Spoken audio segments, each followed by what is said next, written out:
What's up, y'all? Pastor Emil here with a What's Up Wednesday video. Make sure you take a second to like, to comment, and to share. As always, we start out with a little bit of God's Word. Today, we're going to take a look at Luke chapter 6, verses 12 and 13. And it says there this: In these days, he, Jesus, went out to the mountain to pray. And all night he continued in prayer to God. And when day came, he called his disciples and chose from them 12, whom he named apostles. So Jesus, he knows he's about to make this monumental decision, a big decision. He's going to need God's insight and wisdom. The 12 men that he chooses to be his disciples will be responsible for bringing the gospel to the farthest reaches of the globe. They'll be responsible for transforming the world forever. And what does he do? He doesn't consult with all kinds of experts. He doesn't have big meetings and surround himself with all kinds of people. He goes off by himself. He seeks silence and solitude so that he can hear from God.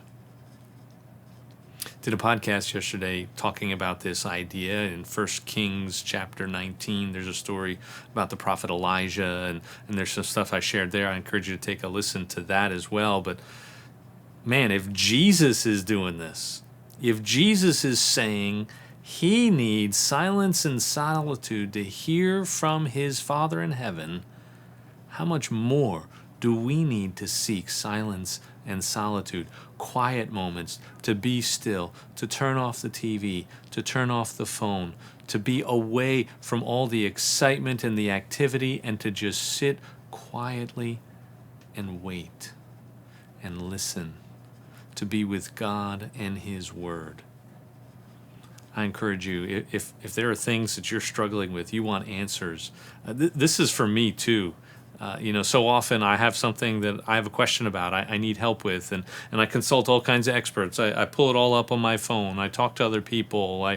I sit in front of my computer, and I spend probably 10 times more time doing that than I spend in quiet and solitude with God. And that's what Jesus is doing all the time. Time after time after time after time, we see Jesus is off praying by himself. I encourage you to take some time to do that. You never know what kind of just powerful, insightful information that he might have waiting for you when you do. A few announcements for today as we continue with our What's Up Wednesday video. This Sunday, 5/22/22, we are having a tech booth training session post-worship. If you have any interest or inclination, if the Lord is leaning on you a little bit, you're just willing to try, because we need lots of hands back there, lots of help. If you're willing to help out, maybe sound, video, slides, whatever it is that goes on back there, we need more people that know how to do this stuff so we can call upon them in emergencies and relieve some of the folks that are putting in countless hours right now to make that happen, including one of the guys in the room right now, the guy behind the camera. Thank you, Drew. But please consider sticking around after worship.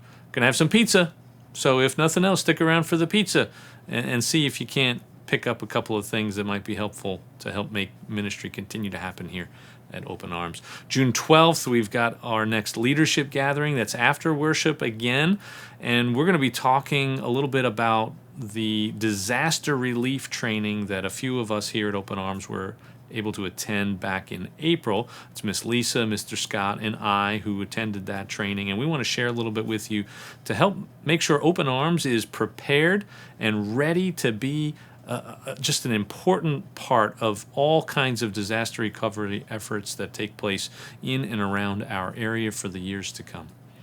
Summer camp is starting on Monday. Yes, this Monday. So pray for Ms. Debbie. Pray for all of her staff. Pray for all the kids. Pray for their families. Pray that this is a fantastic summer, a transformational summer for the lives of these kids and their families. And also want to let you know, about Bay Ames. Bay Ames is doing some great stuff for us, putting together this disaster shed that I told you about a little while ago, that the folks at PPM, the folks from New Covenant Academy up in Missouri came down to help us get started, and some of my friends and family up in New York helped fund with a generous donation several months ago. Bay's doing a great job filling up that disaster shed right now with all kinds of cool stuff that's going to be essential in recovery efforts, not just in our area, but in other places along the Gulf Coast. So as we spend some of that money, I want to encourage you to think now about making some donations to our disaster relief fund. Because if you make those donations now, then we know ahead of time what we have available to replenish those resources as we start to give those out to folks in need. So I encourage you to consider the fact that there's going to be some disasters. There just are going to be some disasters. That's where we are. We're on the Gulf Coast. This is Hurricane Central, right? So consider putting some financial resources towards that disaster relief fund, knowing that those are going to be things that are not just that they're going to happen, but it's going to be an opportunity for us to demonstrate the love of Jesus to our friends, our family, and our neighbors. God bless you. Good to be with you. Take some time today. Put down your phone. Turn off the computer. Turn off the television. Get some quiet and get with God and hear what He has to say for you. God bless you. Take care. Bye-bye.